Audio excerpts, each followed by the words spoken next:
شرک کیا ہے؟ میں تعریف کر رہا ہوں پورے ذخیرہ حدیث میں احکام توحید کے لحاظ سے جس بات کو ائمہ نے بیان کیا اور آیات میں جو بات موجود ہے اور امت جس پر آج تک قائم رہی ہے وہ کیا ہے؟ الاشراک اثبات الشریک فی الالوہیت بمعنی وجوب الوجود اور بمعنی استحقاق العبادہ. شرک یہ ہے کہ رب کی الوہیت میں رب کے ساتھ کسی کو شریک ٹھہرانا. توحید یہ ہے کہ اس کی الوہیت میں کسی کو شریک نہ ٹھہرانا. رب کی توحید میں الوہیت میں کسی کو شریک نہ ٹھہرانا. اب الوہیت کس چیز کو کہتے ہیں؟ الوہیت دو ہیں چیزیں، ایک ہے واجب الوجود ہونا اور دوسرا ہے مستحق عبادت ہونا. اللہ کے سوا کوئی واجب الوجود نہیں ہے اور رب ذوالجلال کے سوا کوئی مستحق عبادت نہیں ہے. واجب الوجود ہونے کا مطلب بھی اپنے ذہن میں رکھیے اور مستحق عبادت ہونے کا مطلب بھی اپنے ذہن میں رکھیے.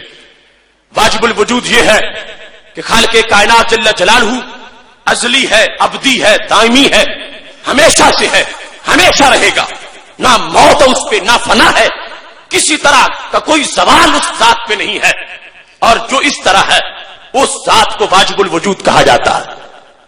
ایک ہوتا ہے ممکن، جیسے ہم ہیں، ایک وقت تھا ہم نہیں تھے، اب وقت آیا ہم ہو گئے، اور پھر وقت ہوگا ہم نہیں ہوں گے، یہ ممکن ہے. رب کے سوا ہر چیز جو موجود ہوئی وہ ممکن، اور رب کا کوئی شریک نہیں ہے، وہ ممتنع جس کو کبھی وجود مل ہی نہیں سکتا. اور اللہ تعالیٰ کی ذات جو ہے یہ محض واجب الوجود ہے کہ جس کا وجود ایسا ہے جو ہمیشہ سے ہے، ہمیشہ رہے گا. اگر رب ذوالجلال کے سوا کسی اور ذات کو اگر کوئی بندہ واجب الوجود مانے گا تو اس نے شرک کیا. اللہ کے سوا کوئی واجب الوجود نہیں ہے اور اللہ کے سوا کوئی مستحق عبادت نہیں ہے. مستحق عبادت کے لحاظ سے بات بالکل واضح. رب کے سوا کسی کو سجدہ جائز نہیں، اللہ کے سوا کسی کی عبادت جائز نہیں. کوئی کس طرح کی کوئی مخلوق ہو، صرف اللہ ہی معبود ہے، وہی مسجود ہے. خالق کائنات جل جلالہ کے سوا کسی کی عبادت جائز نہیں ہے. یہ ہے الوہیت کا معیار، واجب الوجود ہونا، مستحق عبادت ہونا. اس کے چند خواص ہیں. اس کے سوا بہت سی صفتیں ایسی ہیں جو میرے رب نے اپنے بندوں کو عطا فرمائی ہیں. خالق کائنات میں وہ پائی جاتی ہے، حقیقتاً پائی جاتی ہے، اس کے بندوں میں پائی جاتی ہیں تو وہ مجازاً پائی جاتی ہے.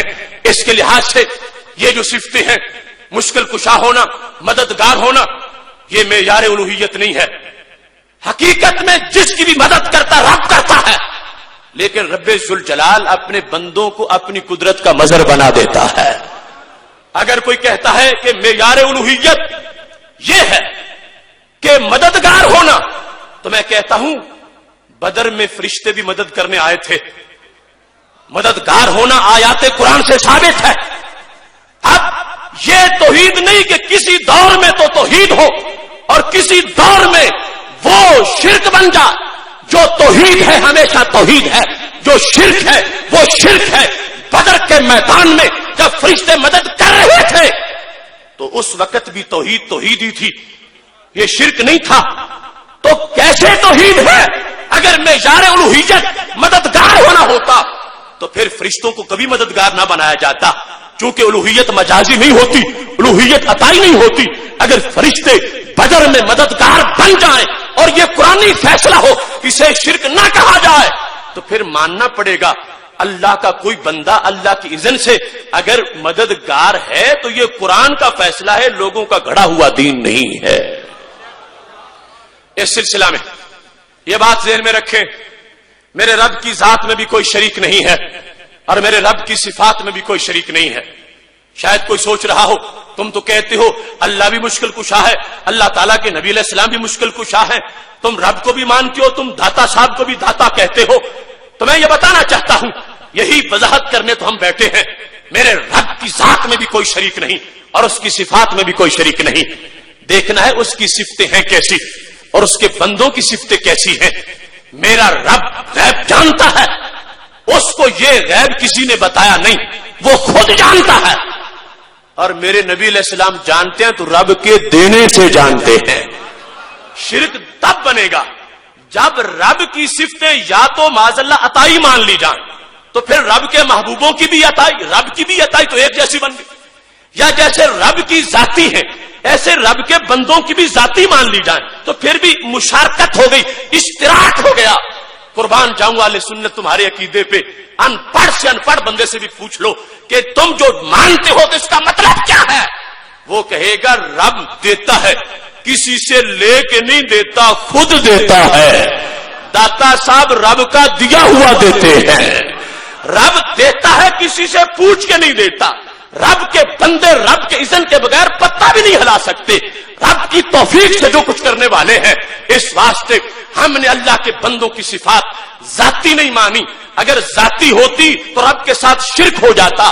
ہم نے رب کی صفتیں عطائی نہیں مانی، اگر عطائی ہوتی تو رب کی صفتیں اور بندوں کی صفتیں مل جاتی۔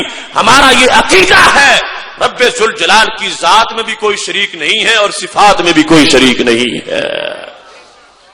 اس سلسلہ میں یہ بات یاد رکھیں، ہم اپنا کیس پیش کر رہے ہیں، ہم نے غلو نہیں کیا، ہم نے کسی بندے کو معبود نہیں بنایا، ہم نے کسی بندے کی عبادت کا عقیدہ نہیں رکھا، ہم نے کسی بندے کو اتنا بڑھا کے کہ معبود قرار دے دیا جائے ایسا جرم ہم نے نہیں کیا۔